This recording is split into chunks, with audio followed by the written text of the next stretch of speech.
I'm Elex Michaelson. This week on The Issue Is, Senator-elect Adam Schiff is with us. Discuss how he and Donald Trump will coexist in Washington going forward. Our political panel, Congressmember Katie Porter and journalist Peter Hamby on where Democrats go from here. And we're with the Lakers off the court as they invest in the community. The Issue Is starts right now. Broadcasting across California, you're watching The Issue Is. Great to be with you and great to make the announcement on your show. In January of 2023, Congressman Adam Schiff announced his run for U.S. Senate right here on The Issue Is. In November of 2024, Schiff won that race and is now the U.S. Senator-elect from California. Senator-elect Adam Schiff, welcome back to The Issue Is. First time I've ever called you Senator-elect. Congrats to you. Thanks so much. Great to be back on your show. I think kicking off on your show was the way to go. It's a good luck charm. It was the key to victory. I think every political scientist is saying that, so I'm glad that you pointed that out. You have waited a long time for this. I know this result was pretty much expected for the last few months, but describe the emotions of this race being called for you and being the next senator from California. Well, my first feeling was, one of incredible gratitude to millions of people throughout the state that voted to send me to the U.S. Senate to represent them. It's such an incredible place, California, with amazing people, with an incredible economy, with great entrepreneurs and innovation, with great natural beauty. And the idea of representing that wonderful state was just overwhelming. And I'm so grateful to people for their trust and support and look forward to getting to work and delivering for them. Your Republican opponent, Steve Garvey, called you on election night. What did he say? Yeah, we actually spoke, I think, the day after, and he was very gracious. I thanked him for the call, which is a classy thing to do. People don't always do that anymore these days. We talked about getting together after the holidays. And I expressed my appreciation that I think for the most part, or both of our campaigns kept it a very positive campaign, even while all the campaigns going around us became so very negative. So it was a good conversation and look forward to the opportunity to get to go with him after the dust settles. As a kid who grew up watching baseball, was it sort of wild to be running against Steve Garvey?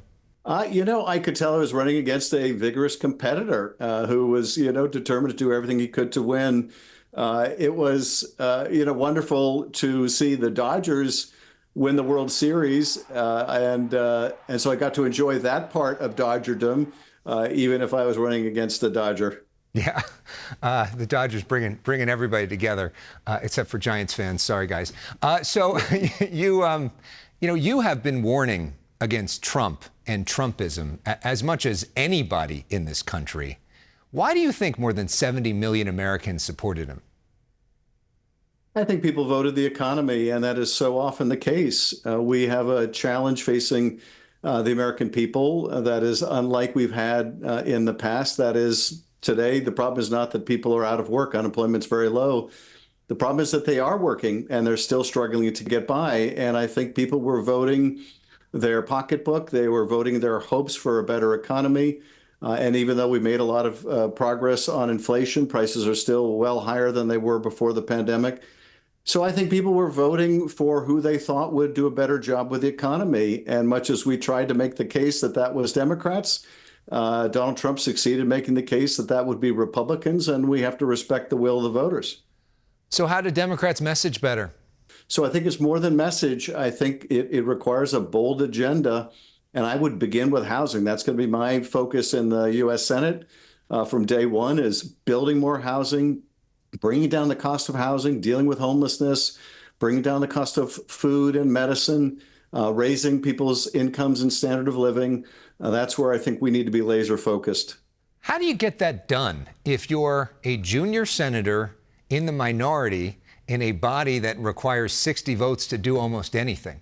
Well, you have to find common ground. When Donald Trump was president in those first 4 years, I was the chair of the Intel Committee, or the ranking member of the Intel Committee, and I had to get the intelligence bills passed out of committee, and we did. I worked with Devin Nunes.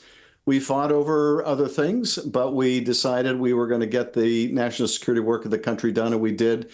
I'm going to look for partners across the aisle. I'm going to seek out Republican senators that share my concern about housing costs, that want to incentivize the building of new housing, bring down childcare costs. There's a lot of bipartisan room for agreement on these things.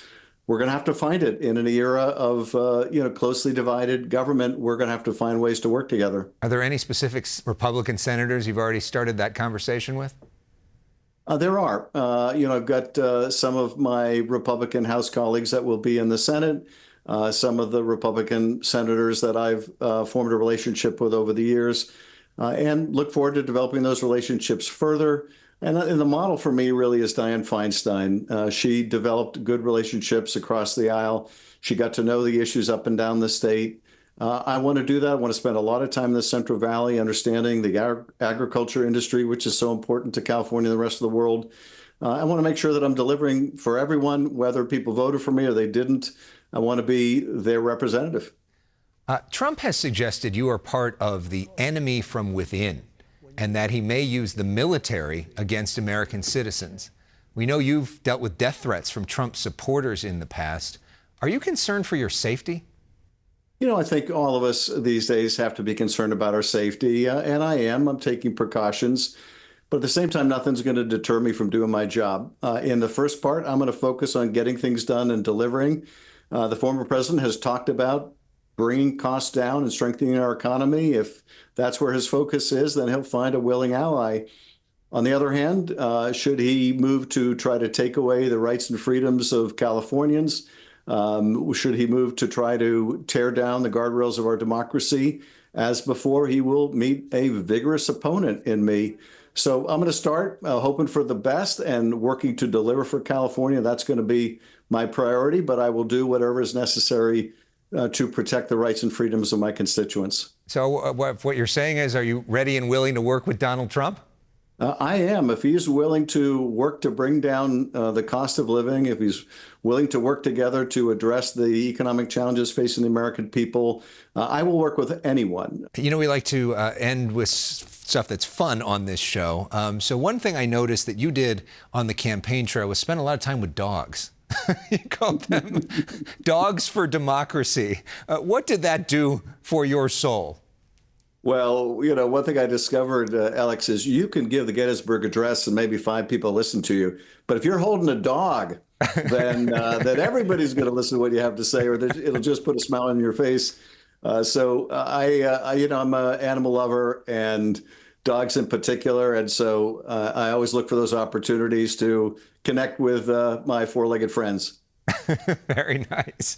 And we'll end with personal issues, which I know you love, to get to know you a little bit better. I know you haven't had a whole lot of time for cultural favorites recently, but just whatever comes to mind in terms of your recent interests in between all the campaigning and traveling. Here we go. We're going to put 30 seconds up on the clock. What is the favorite TV show you've binged recently?